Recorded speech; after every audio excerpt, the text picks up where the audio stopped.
para eu gravo um negócio aqui. A ideia desse grupo, então, é a gente discutir artigos científicos relacionados com os temas do estresse, da meditação e entender um pouquinho como que isso se aplica no contexto de diferentes áreas da saúde, de diferentes profissionais da saúde, tá? Então, eu vou deixar vocês no mudo, tá, gente? Quem quiser realmente falar, vai aí abrindo o áudio, porque senão, Sirlene, eu vou deixar você no mudo, tá bom, querida? Senão fica um barulho aqui, eu não consigo prestar atenção aqui, eu fico meio perdida. Mas quem quiser perguntar, quem tiver alguma dúvida, fica à vontade para ou colocar no chat, e aí no final eu respondo todas, eu acho que fica uma dinâmica mais fácil. Ou se for uma dúvida que não dá para aguentar, abre o áudio e pode falar, tá bom?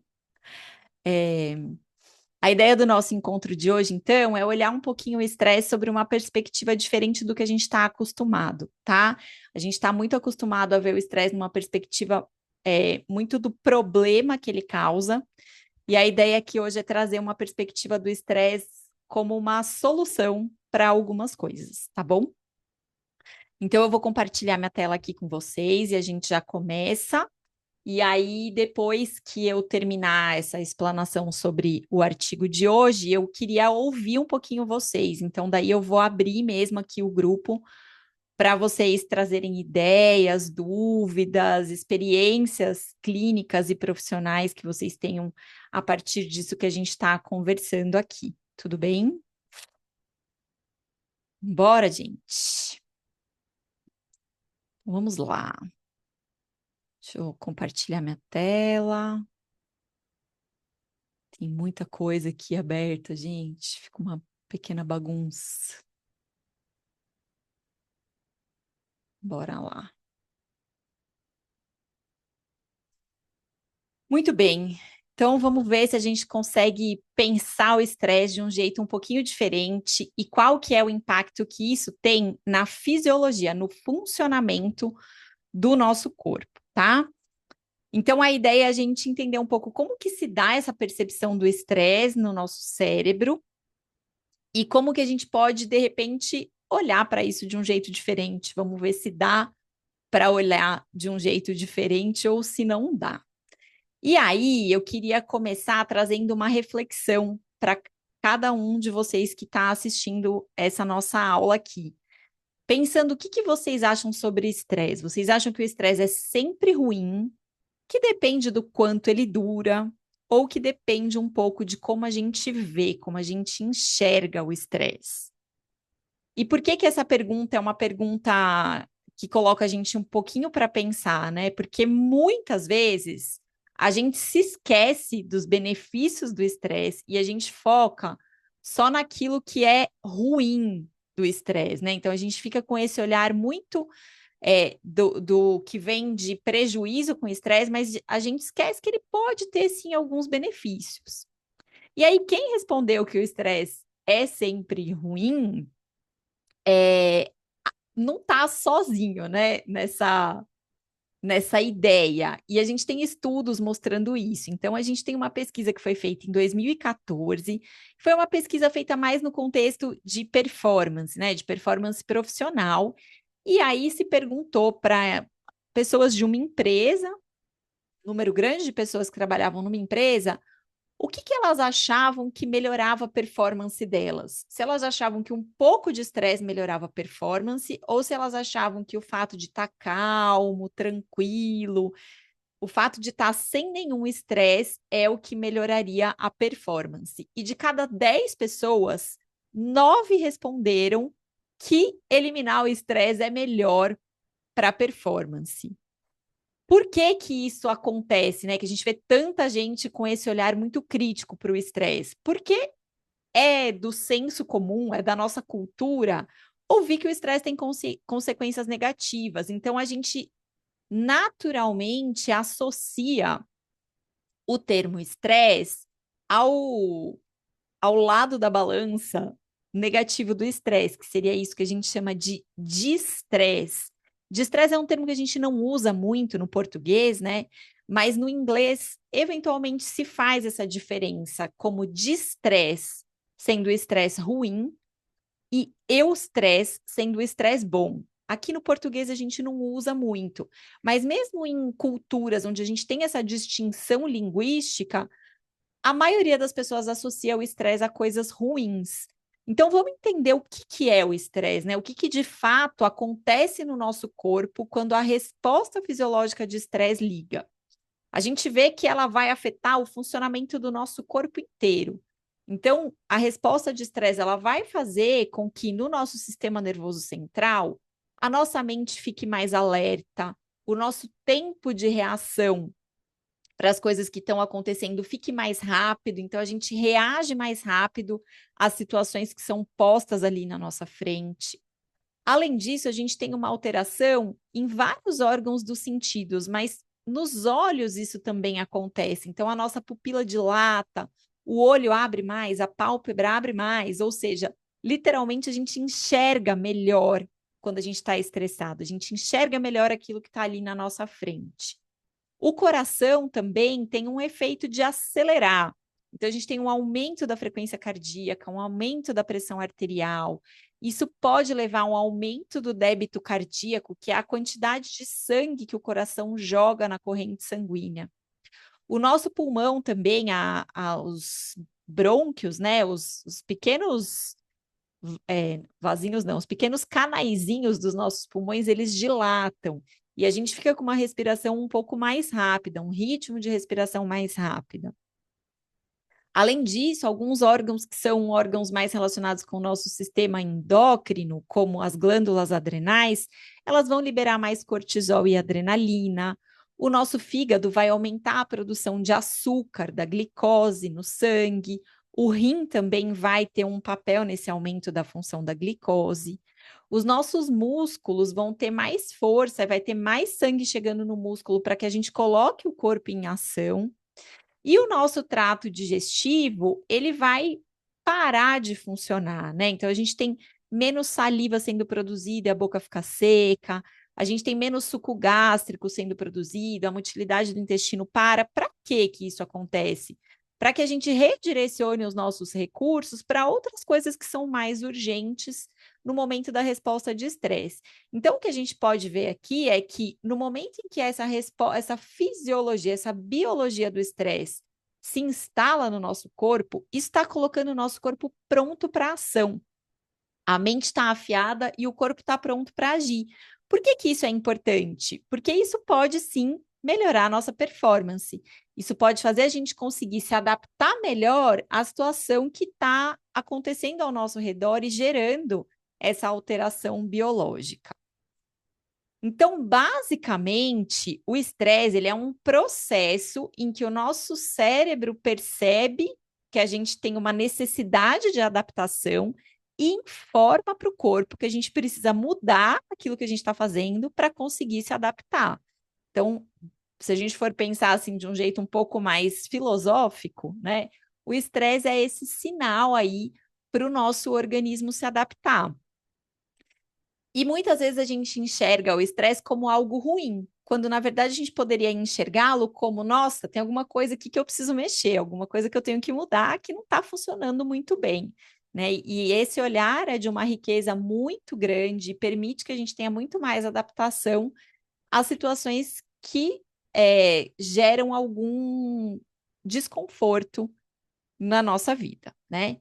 Mas essa adaptação, ela pode ser uma adaptação que acontece de uma forma boa, ou ela pode ser uma adaptação que acontece de uma forma ruim, né? A gente pode ter um estado mal adaptativo, uma adaptação que por algum motivo deu errado. E aí tem algumas coisas que fazem com que o nosso corpo tenha uma resposta boa de adaptação ou uma resposta ruim. Primeira coisa é o contexto que a gente está vivendo. Então, o que está acontecendo naquele momento? Onde que aquilo está acontecendo? Muitas vezes a gente está vivenciando, eu trouxe esse exemplo aqui do beijo, quando a gente está numa situação de um primeiro encontro, primeira vez que você vai sair com aquela pessoa. É uma baita de uma situação estressante. Mas, em geral, ela é uma situação estressante que leva para uma adaptação positiva, né? Geralmente, nem sempre acontece, mas geralmente é uma adaptação positiva. Uma outra coisa que determina se esse processo de adaptação vai ser bom ou ruim é o tempo de duração daquela situação. Então, quando a resposta, a biologia do estresse, quando ela é autolimitada, pontual, dura pouco tempo, geralmente o nosso processo de adaptação é bom, é uma adaptação boa. Por outro lado, quando a gente tem um processo de estresse que é prolongado, que é crônico ou que é muito intenso, essa adaptação passa a geralmente ser uma adaptação ruim, né? O processo de adaptação que o nosso corpo sofre, ele passa a ter mais prejuízos do que benefícios. Então, lá no começo, na enquete, se você pensou que o tempo de duração faz com que o estresse seja bom ou ruim, tá certo, é isso mesmo. Quanto mais prolongado, quanto mais crônico for o estresse, maior a tendência de que ele seja nos leve para um estado de adaptação ruim, quanto mais curto, pontual, essa adaptação é positiva para o nosso sistema. E tem um terceiro aspecto que influencia nesse estado de adaptação, que é a maneira como a gente percebe o estresse, como a gente percebe as situações estressantes. Então, é um pouco sobre isso que eu quero aprofundar agora, sobre esse nosso jeito de interpretar as situações, sobre o modo de ver a lente sob a qual a gente vê o estresse. E aí eu trouxe aqui um artigo, que é um artigo que foi publicado em 2018 por uma equipe de pesquisadores que pesquisam a questão da performance, principalmente em ambientes corporativos, mas muito com esse viés de um olhar da psicologia, da adaptação, dos processos biológicos de estresse acontecendo no nosso corpo. Então, o autor principal, ele é psicólogo e ele tem vários outros artigos publicados sobre esse tema que são muito interessantes.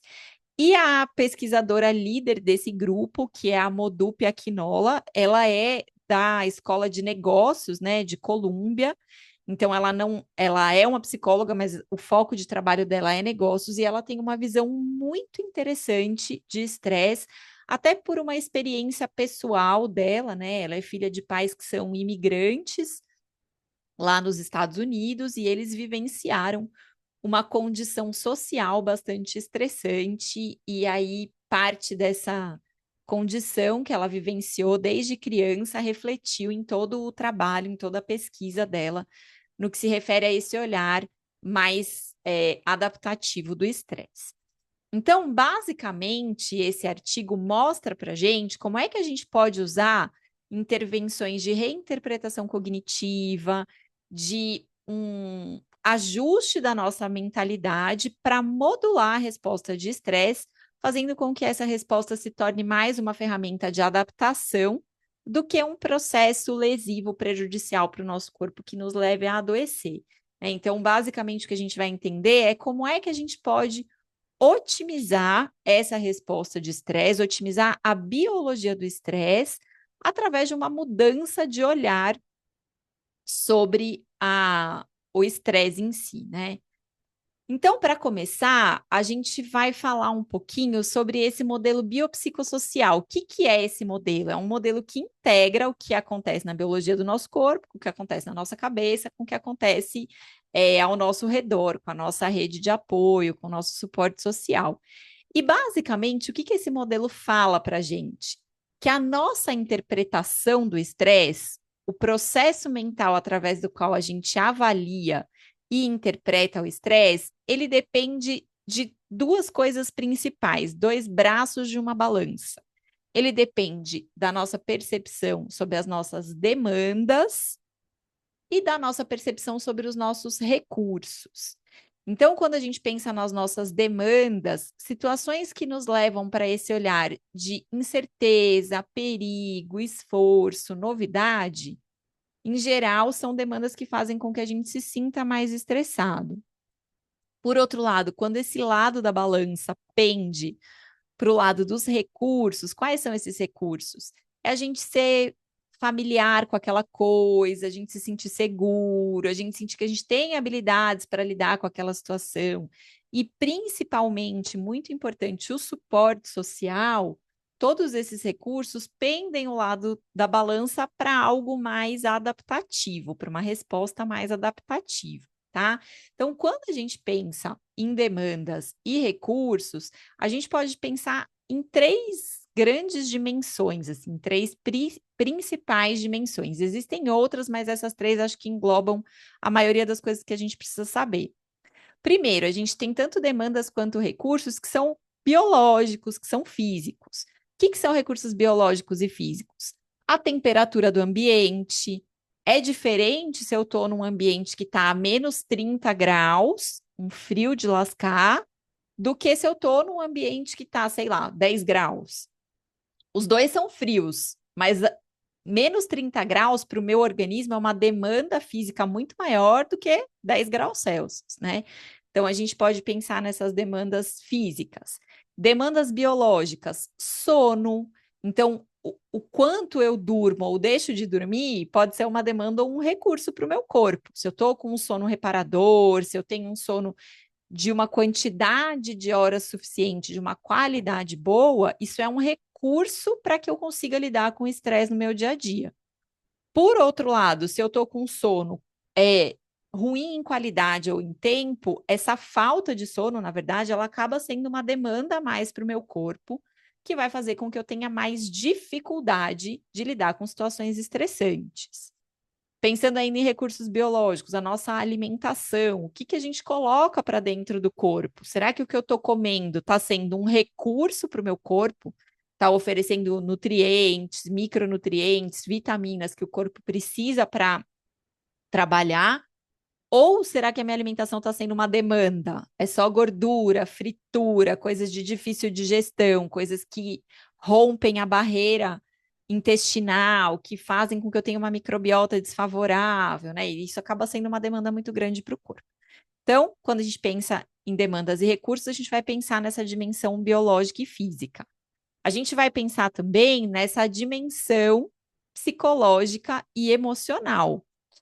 Recursos psicológicos, recursos emocionais que a gente vai desenvolvendo ao longo da vida, terapia, sei lá, escrita terapêutica, processos artísticos que me tragam maturidade emocional, práticas contemplativas que façam com que eu enxergue a vida de um jeito diferente. Tudo isso pode ser recurso, né, para eu lidar melhor com as situações estressantes.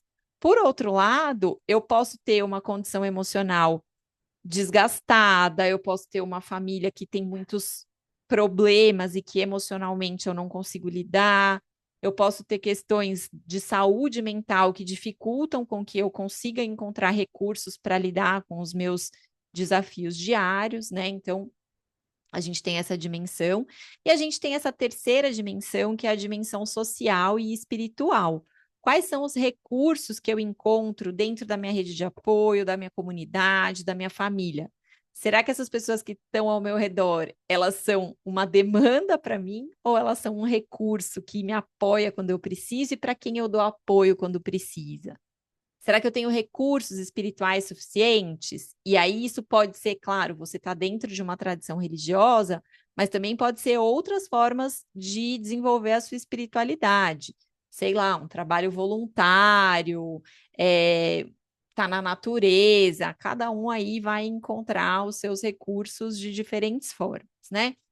Mas quando a gente pensa aí nessas dimensões, o que a gente pode trazer para essa avaliação do estresse, para o modo como eu interpreto o estresse? Se eu entendo que eu tenho mais recursos do que demandas, eu vou interpretar essa situação como um desafio, muitas vezes como uma oportunidade. Ao passo que, se eu entendo que eu tenho mais demandas do que recurso, eu passo a interpretar essa situação como uma ameaça. E isso aqui, gente, não é preto no branco, né? Isso aqui, claro, é um contínuo. Então, lá na extremidade, tá? Eu me sentindo ameaçada, porque eu sinto que eu tenho mais demanda do que recurso, e no outra ponta, eu tô me sentindo, nossa, aqui eu tenho uma oportunidade de desenvolvimento, eu tenho um desafio, eu tenho uma coisa que me instiga, que é quando eu sinto que eu tenho mais recursos do que demandas para lidar com aquela situação. E aí, quem já foi meu aluno já me ouviu 1000 vezes dando esse exemplo, mas eu acho que ele é um exemplo que ilustra muito bem, então eu vou trazer ele aqui de novo. Que foi algo que aconteceu comigo na época da pandemia. Na pandemia, já tinha um bom tempo que eu não passava visita no hospital, que eu não via pacientes graves, e por questões operacionais ali do local de trabalho onde eu estava, eu tive que voltar a passar visita no hospital, tive que voltar a ver paciente. Então, para mim, isso foi uma demanda, claro que foi, né? Num momento em que a gente não sabia direito o que era esse vírus, como que acontecia, tudo. Mas eu me sentia capacitada a cuidar de um paciente grave, eu me sentia capacitada a fazer uma intervenção que fosse necessária, a entubar um paciente, passar um catéter, tratar um choque séptico. Eu sabia, e ainda sei, espero, fazer isso. Então, eu sentia que o que viesse ali, eu ia dar conta do recado. Por outro lado, foi a primeira vez que eu me vi sozinha para cuidar da minha casa, da dinâmica toda da casa. Então, tendo que limpar a casa, lavar roupa, fazer compra, organizar despensa, organizar o cardápio da semana toda, né? Fazer toda essa função operacional da casa. E para muitas pessoas, isso parece algo extremamente simples, mas eu não sentia que eu tinha habilidade para fazer tudo isso. Eu não sentia que eu sabia tudo que era necessário saber para fazer isso. Eu não tinha familiaridade com essa função. Então, para mim, eu me senti muito mais estressada de ter que cuidar da minha casa do que de ter que voltar para o hospital cuidar de pacientes graves, né? Então, você vê que isso não é a situação é estressante ou não é, isso é a visão que eu tenho dessa situação, o modo como eu interpreto essa situação. E na biologia do nosso corpo, a resposta de estresse, ela acontece em dois eixos principais, né? Então, a gente tem um eixo da resposta de estresse, que é o que a gente chama do eixo simpático adrenomedular, que é um eixo que é coordenado, comandado pelo nosso sistema nervoso autônomo, que é aquele que a gente não precisa voluntariamente dar comandos, ele acontece de forma automática, autônoma, independente. Então, quando a gente liga a resposta de estresse, esse eixo simpático adrenomedular vai fazer com que a gente tenha a liberação de adrenalina e noradrenalina, principalmente. E a gente tem um segundo eixo da resposta fisiológica de estresse, que é o eixo que a gente chama de hipotálamo, hipófise adrenal. HPA, porque antigamente a hipófise também se chamava pituitária, né? Então, quem é mais antigo como eu, ficou com o eixo HPA aí na cabeça. Mas esse segundo eixo, que é o hipotálamo, hipófise adrenal, ele vai fazer com que a gente tenha a liberação de cortisol na corrente sanguínea. E esses dois eixos, eles podem estar mais ou menos ativos na resposta de estresse. Como é que isso funciona? A gente pode ter múltiplas intensidades de respostas de cada um desses eixos, a depender de como a gente interpreta a situação estressante. Então, quando a gente olha para aquela situação estressante, a gente vê ela como uma oportunidade, um desafio, alguma coisa que me faz querer desempenhar bem, a gente vai ter um predomínio da resposta simpática. Eu vou ter um predomínio da liberação de adrenalina. Por outro lado, quando eu me sinto ameaçado, quando eu sinto que ou a minha vida está em perigo, como é o desse bichinho aqui, ou é algo que eu não tenho recurso, eu não sei como me safar dessa situação, a gente tem ativação do simpático, mas a gente também vai ter uma grande ativação do eixo hipotálamo hipófise adrenal. E isso vai diferenciar como que a biologia do meu corpo fica. Então, basicamente, o que a gente tem? Na resposta, sim, na resposta de estresse mais voltada para a ameaça, a gente vai ter um pouquinho de ativação do eixo simpático, a gente vai ter liberação de adrenalina e noradrenalina, mas a gente vai ter uma grande ativação do eixo hipotálamo hipófise adrenal e vai ter bastante cortisol na corrente sanguínea. O que isso vai fazer no nosso corpo? Vai fazer com que eu tenha uma maior resistência vascular periférica, consequentemente um menor débito cardíaco, ou seja, o meu coração ele está batendo mais rápido, mas a quantidade de sangue que ele está jogando para a circulação é menor. É como se ele tivesse bem entre aspas, como se o coração tivesse menos eficaz, né? E nessa condição, muito por conta do aumento do cortisol, o retorno para o equilíbrio corporal ele é mais lento. Além disso, a gente vai ter a nossa capacidade cognitiva diminuída, a gente fica com a cabeça não tão afiada, né, nas situações de ameaça. E também a gente tende a querer evitar essa situação. Eu não quero me aproximar daquilo, eu quero ficar. Quanto mais longe eu tiver dessa situação de ameaça, melhor. Quando a gente olha a situação de desafio, como que o corpo se comporta na resposta de estresse que está mais voltada para o desafio, a gente vai ver que a gente tem também a ativação lá do eixo simpático, liberação de adrenalina e noradrenalina, mas a ativação do eixo hipotálamo, hipófise e adrenal, ela é menor. Ela acontece ou não acontece ou acontece muito pouco. E com isso a gente vai ter pouquinho cortisol circulando, né? E aí como que isso repercute no funcionamento do nosso organismo? A gente vai ter um aumento do débito cardíaco, uma menor resistência vascular periférica, e aí a gente vai ter um cérebro muito mais afiado, um funcionamento cognitivo que está muito ali alerta, atento, desempenhando bem. Isso facilita muito a performance, né? A nossa performance mental. E nessas situações também o nosso comportamento é da gente querer se aproximar do desafio, a gente querer estar mais perto dele, a gente querer superar, a gente querer ultrapassar, aprender com aquela situação. Então, acho que dá para perceber através desse gráfico que a gente tem consequências muito diferentes quando a gente se sente ameaçado ou quando a gente se sente desafiado. E não sou eu que estou falando isso, a gente tem estudos mostrando isso, né?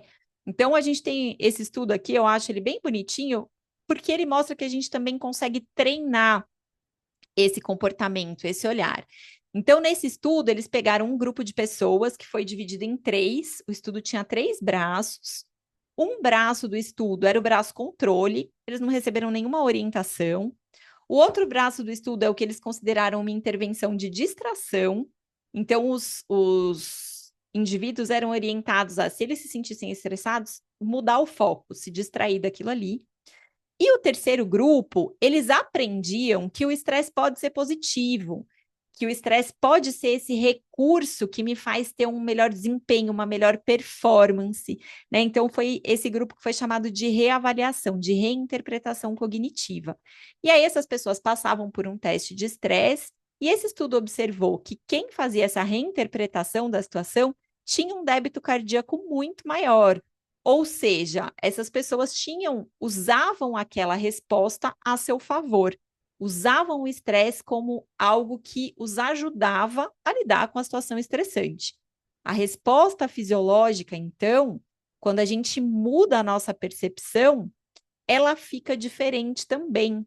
Quando a gente muda esse olhar, saindo da situação de ameaça, indo para a situação de oportunidade, o nosso corpo muda o jeito de funcionar.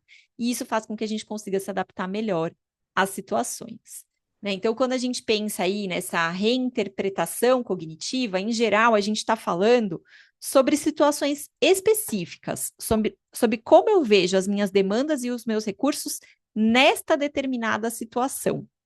E aí a gente pode fazer essa reinterpretação trazendo essa ideia de que o meu corpo está se preparando para ter uma resposta funcional e adaptativa. Então, quando eu me sinto ansiosa de falar em público e o meu coração acelera, eu posso interpretar isso como, nossa, que bom, eu estou recebendo mais sangue, está chegando mais oxigênio no meu cérebro, isso vai fazer com que eu lide melhor com essa situação, né? Então, isso é perceber a fisiologia como algo que me favorece. A gente também pode se cercar de mais recursos para que eu entenda que, tendo mais recursos, eu estou mais sendo desafiado do que ameaçado. E aqui esses recursos podem ser aprender algo que eu preciso, pode ser me cercar de pessoas que me dão um suporte social. Então, se eu estou dando uma aula e eu sei que naquela aula tem alguém que já conhece o meu trabalho, que gosta de mim, que me apoia, e aquela pessoa, quando eu estou meio embaraçada, ela olha e me dá um sorrisinho, isso é um recurso que me ajuda a entender que eu estou sendo desafiada e não ameaçada, né? Isso muda a minha percepção da situação.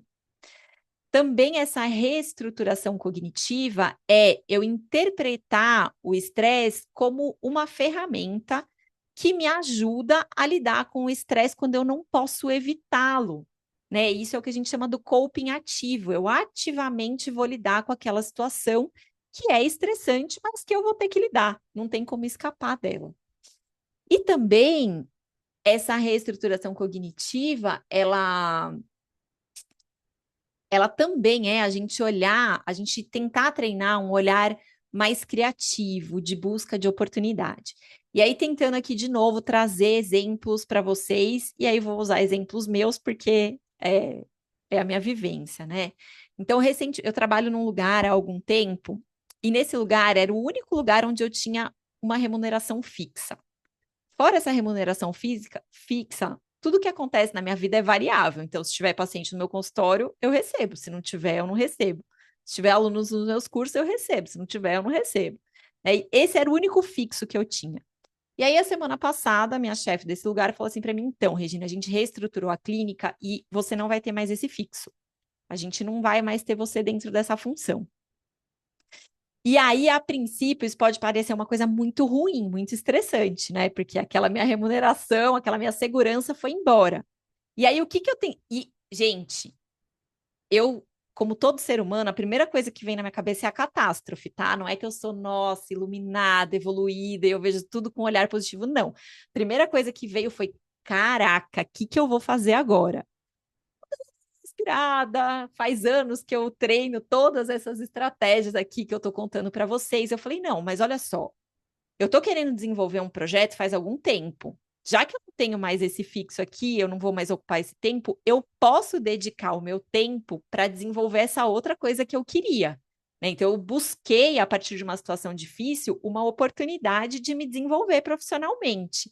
É esse olhar que a gente está treinando, é isso que a gente fala quando fala de reinterpretação, de revisão cognitiva. Não é ver o mundo cor-de-rosa, né?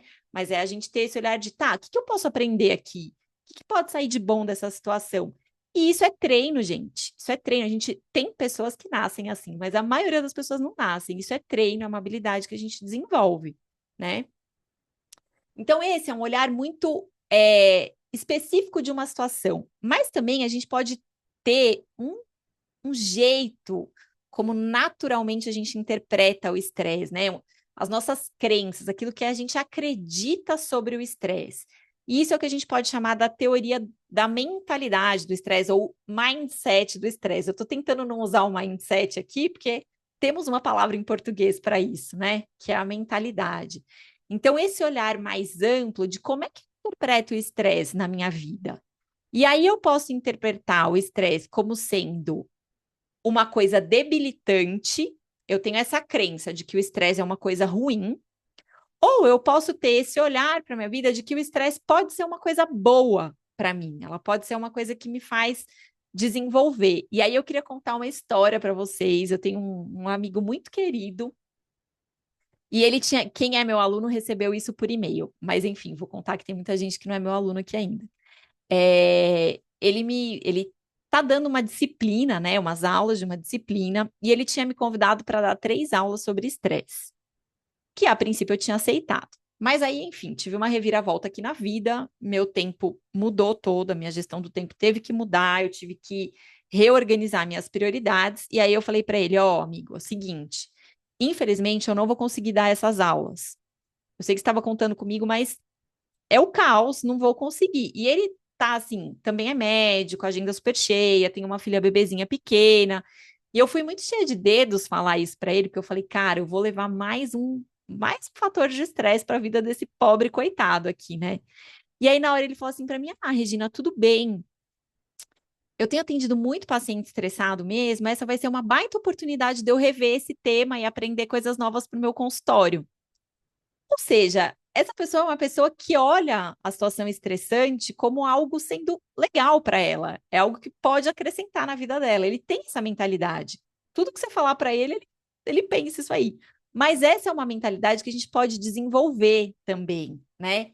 Então, existem escalas hoje em dia para medir qual é a nossa mentalidade, se a gente está mais para esse lugar de uma mentalidade de que o estresse é ruim ou de que o estresse pode ser bom.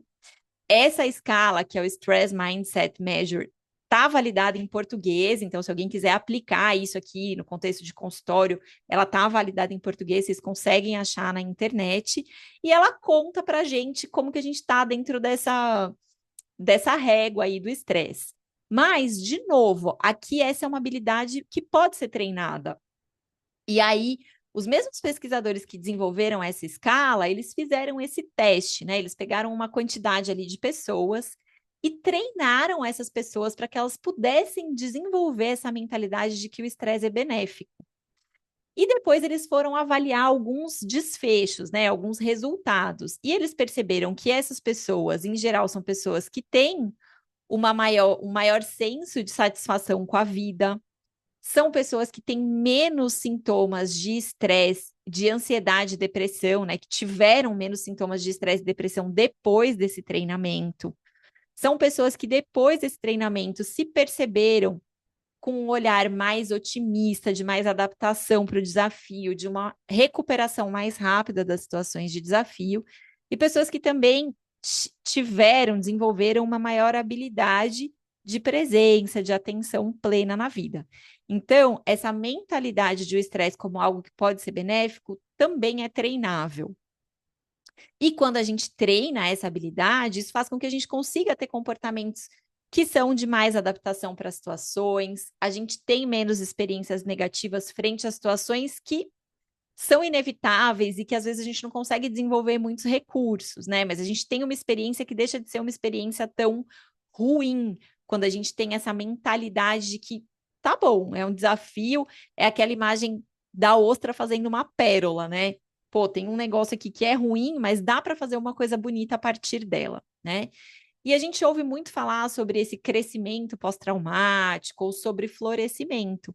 Basicamente, o que que é isso? É a gente pegar situações que são estressantes, que poderiam ser ruins, e transformar essas situações em oportunidades de aprendizado, de crescimento, de desenvolvimento pessoal. Como que a gente faz isso? Quando a gente percebe a resposta de estresse como algo que nos ajuda, como algo que é funcional e que é esse sinal para o meu corpo de que eu preciso mudar alguma coisa para me adaptar. E também quando eu olho para essas situações estressantes e começo a buscar quais são as oportunidades que eu vejo aqui nessa situação, né? Então, trazendo de novo experiências minhas. Esse final de semana eu fui viajar e eu estava voltando na estrada sozinha no meu carro. Eis que eu passei em cima de alguma coisa e rasgou o pneu do meu carro. E aí eu fui para o acostamento e parei. E aí, de novo, né? O que que vem automaticamente na minha cabeça? Ai, não acredito, que droga! Por que que foi furar meu pneu agora? E daí eu olhei assim, na minha frente estava aquele negocinho de SOS da estrada. E aí, nessa hora, eu falei, poxa, que sorte! Tô na frente do negócio do SOS, vou poder chamar alguém para trocar o meu pneu, haja visto que eu não sei trocar pneu, né? Então, é esse treino o tempo todo, constante, de qual que é a oportunidade que tem aqui, qual que é a coisa boa que tem aqui, como é que esse coração acelerado, essa respiração curta que eu tive no momento em que meu pneu estourou sozinha na estrada, como que isso pode me ajudar a resolver esse problema, né? E aí, como que a gente pode, então, fazer esse treino para mudar a nossa mentalidade, o nosso jeito de ver o estresse de maneira mais ampla, né?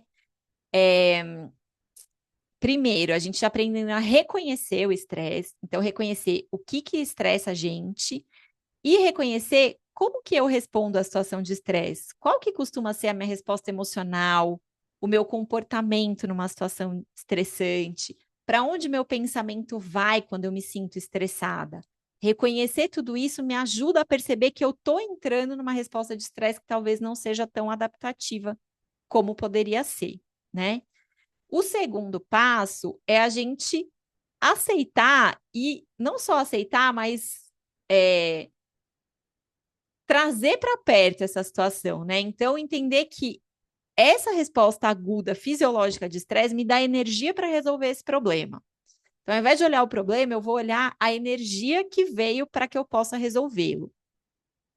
Além disso, aceitar no sentido de que, assim, tudo que deixa a gente estressado, gente, deixa a gente estressado porque por trás disso tem alguma coisa muito importante para nós.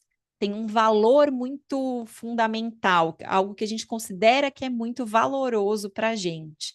Então, quando a gente começa a ter essa aceitação no sentido de, tá bom, eu estou estressado porque aqui tem uma coisa que é muito importante para mim. O que que é muito importante para mim que está me deixando estressado nessa situação?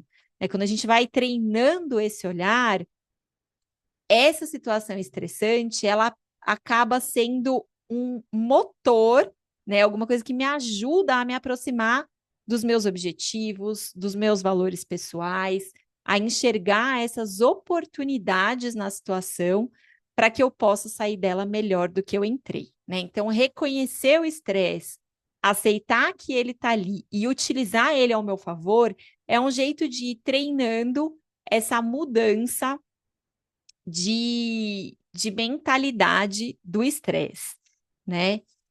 Então, gente, como é que será? E aí eu vou sempre puxar a sardinha para esse lado, né? Como é que será que práticas contemplativas nos ajudam a olhar para essa mentalidade do estresse de um jeito diferente?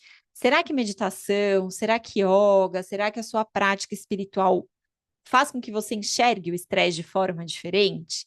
E aí eu vou mostrar um estudo muito bonitinho aqui para vocês, tá? É um estudo pequeno, ele foi feito com 45 participantes, né? Então o grupo era pequeno, mas um estudo muito bem feito. Quem eram esses participantes? Metade deles eram praticantes de meditação. E praticantes ali que já tinham uma certa experiência, então tinham pelo menos 3 anos de prática e meditavam pelo menos 25 minutos por dia. E o outro grupo, o grupo de não meditadores, era um grupo que era pareado, né? Então, mesma idade, mesma condição socioeconômica, mesma escolaridade, mas não praticavam meditação. E aí essas pessoas foram submetidas a um teste de estresse, que é esse Trier Social Stress Test. Você tem que fazer um discurso e responder um problema matemático na frente de uma audiência de algumas pessoas. E essas pessoas propositalmente não vão te apoiar, né? Não vão fazer aquele sorrisinho quando você errar alguma coisa. São pessoas que vão te pressionar. E isso é proposital para ser um estresse social ali, né? Um componente de estresse social no teste. E daí acabava esse teste, essas pessoas respondiam ali algumas perguntas. Elas tinham algumas medidas objetivas, então como que ficava o cortisol, como que ficava a frequência cardíaca, mas tinha umas medidas subjetivas que elas respondiam algumas coisas. E essas medidas subjetivas é que são muito interessantes. Então, quando a gente olha esses dois grupos que foram submetidos a uma situação de estresse, e os pesquisadores perguntavam por que que eles tinham ficado estressados, olha que interessante. A gente vai ver aqui que os dois grupos se estressaram porque aquilo era algo novo, diferente, mas quem não meditava, um motivo de ficar estressado é porque achou que aquilo, entendia aquilo como algo imprevisível.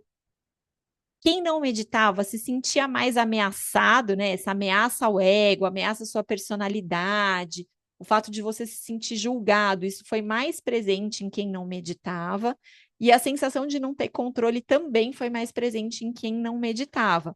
Então, os motivos que levam a estresse, eles são diferentes em quem tem uma prática regular de meditação e em quem não tem. A percepção, a mentalidade também era muito diferente. Então, quando a gente olha aqui qual era a mentalidade dessas pessoas, quem se sentiu ameaçado e quis evitar aquela situação era quem não praticava meditação. Por outro lado, quem tinha uma prática regular se sentia mais desafiado, mais alerta. Isso faz a gente querer se aproximar daquele desafio. Quem praticava meditação também tinha essa sensação da impermanência, né? Então, essa questão da temporalidade, assim, eu sei que isso daqui não vai ser para sempre, que daqui a pouco vai passar, então tá tudo bem. E os meditadores, eles também tendiam a levar isso mais para um lugar do bom humor, da brincadeira, da gente tirar sarro com a gente mesmo, assim, né? Então, muitos relatos nesses estudos vinham assim: nossa, olha o drama que eu estou fazendo, gente. Para quê? Será que eu preciso ser tão dramático assim? Então, essa habilidade da gente se levar de forma leve, com bom humor, a curiosidade, todos esses fatores são mais presentes na experiência de um meditador quando ele está frente a uma situação estressante do que quem não está. E aqui também, esse estudo me gerou um pouco aquela ideia, né? O que vem primeiro, o ovo ou a galinha? Será que foi a meditação que desenvolveu essas qualidades nessas pessoas?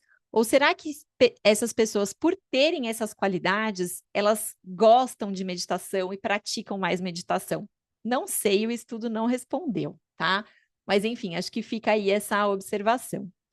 Outra coisa que muda em quem medita e quem não medita frente a uma situação de estresse é como a gente percebe as emoções, né? Então, esse estudo fez uma nuvem de palavras com o que as pessoas foram trazendo a respeito das emoções, e nessa nuvem de palavras, as palavras que estão maiores aqui, né, na imagem, são palavras que apareceram com mais frequência. Então, quando a gente vê os meditadores, eles se sentiam nervosos, tensos, frustrados, mas quando a gente olha quem não era meditador, olha quantas emoções negativas a mais apareceram, né? Então, a sensação de ficar irritado, de ficar envergonhado, preocupado, desapontado, a gente vê muito mais emoção negativa em quem não pratica meditação frente a uma situação de estresse do que em quem pratica.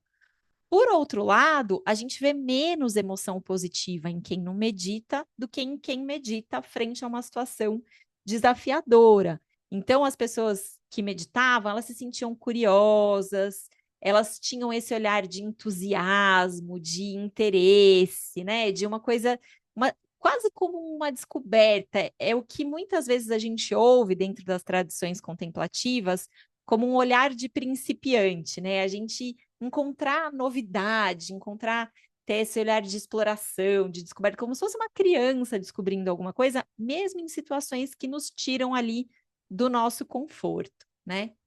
E também o que muda muito de um grupo para o outro são as estratégias para regular as emoções. Então, a gente vê aqui que no grupo de meditadores, essas pessoas trabalhavam muito com a reinterpretação da situação, com essa descentralização, né? Eu me colocar um pouco fora da situação e ver ela por um outro ângulo. Outro recurso de regulação emocional é trazer a atenção para o corpo, perceber o que está acontecendo no meu corpo e aceitar que a coisa é impermanente, aceitar que eu fiquei um pouquinho tenso, aceitar que eu fiz um pouco de drama, né? Tudo isso faz parte aí da experiência do meditador. Por outro lado, as estratégias de regulação emocional de quem não medita, ou a pessoa não tem estratégia, ou ela fica ali ruminando, tentando se distrair, tentando engolir, né, suprimir aquela emoção. Então a gente vê que existem estratégias muito diferentes nesses dois grupos. Bom, o que a gente pode fazer então de intervenções para otimizar o nosso estresse? Fazendo um resumo desse artigo que eu trouxe aqui para vocês. A gente vai principalmente trabalhar nesses dois elementos. Um deles é a nossa mentalidade do estresse, então trazer recursos que nos ajudem a ter essa percepção de que o estresse pode ser benéfico. E o outro elemento é a gente trazer estratégias que nos permitam reinterpretar as situações estressantes. Isso vai funcionar através de mecanismos cognitivos, psicológicos, fisiológicos. Então, tudo isso pode ser mudado e ajustado quando eu vou mudando a minha maneira de encarar o estresse. E isso vai levar a resultados como melhora da performance cognitiva, melhora do bem-estar, melhora do desempenho acadêmico, redução de sintomas e doenças relacionadas ao estresse crônico prolongado, né? Como é que a gente aplica isso no nosso dia a dia? Como que a gente ensina os nossos pacientes a terem esse olhar, a terem essa reestruturação cognitiva? Usando técnicas baseadas em evidências, né? A gente não precisa inventar a roda. A gente tem uma série de técnicas que trabalham essa capacidade de reestruturação cognitiva. Quem já foi meu aluno aqui da mentoria já fez esses exercícios, sabe fazer, e isso são coisas que a gente pode levar de uma maneira muito simples para o consultório. Estratégias da terapia cognitivo-comportamental também fazem isso. Trazer exercícios que fazem essa mudança de olhar, essa mudança da mentalidade. Então, ajudar os nossos pacientes a ressignificar, dar um novo significado para eventos estressantes, ajudar essas pessoas a olharem mais para as perspectivas de adaptação do que para o problema em si, o que eu preciso desenvolver de habilidades para me adaptar a essa situação. Isso é algo que me ajuda mais do que ficar olhando para o que eu não tenho, o que me falta, o que é o problema, né? E por fim, a gente fazer esse treino da percepção do corpo por dentro. E isso vem muito através das práticas contemplativas, da yoga, da meditação, do escaneamento corporal, né? Então, a gente pode trazer esses recursos para esse contexto de uma boa gestão do estresse. Então, eu gosto de pensar que a gente ajuda os nossos pacientes a terem uma boa gestão do estresse quando a gente proporciona para eles estratégias que vão otimizar esse estresse bom, estratégias que vão aumentar a capacidade do corpo se recuperar, de entrar na biologia do descanso profundo quando o estresse não é necessário, e utilizar essas estratégias de adaptação que vão construir uma base saudável para a nossa saúde física e para a nossa saúde mental. Qual que é o desafio que eu vejo hoje da gente trazer isso para dentro do nosso consultório? Primeiro é a gente sair desse basicão que a gente ouve todo mundo falar, né? Que o estresse faz mal, que o estresse não é bom. Gente, isso não basta hoje. E também não basta a gente falar só sobre isso com os nossos pacientes no consultório.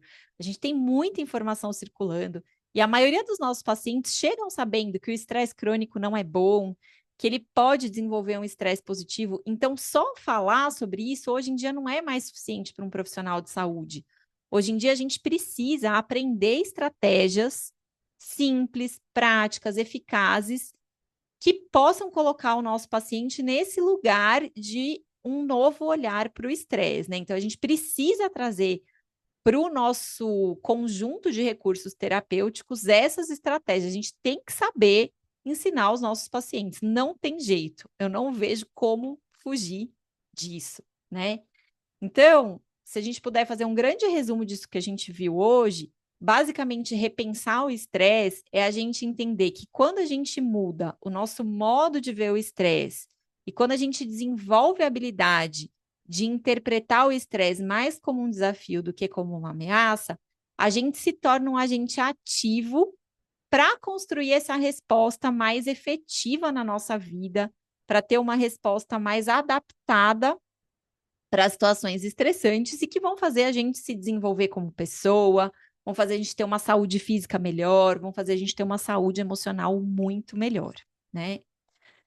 Queria deixar um convite aqui antes de encerrar minha fala para quem ficou animado e para quem quer aprender essas estratégias de gerenciamento do estresse. Em abril, agora, eu estou começando uma turma do curso de capacitação de gerenciamento do estresse na prática clínica. Essa turma vai ter 3 meses de duração e ali é para a gente aprender o mão na massa mesmo, aprender todas essas estratégias, né?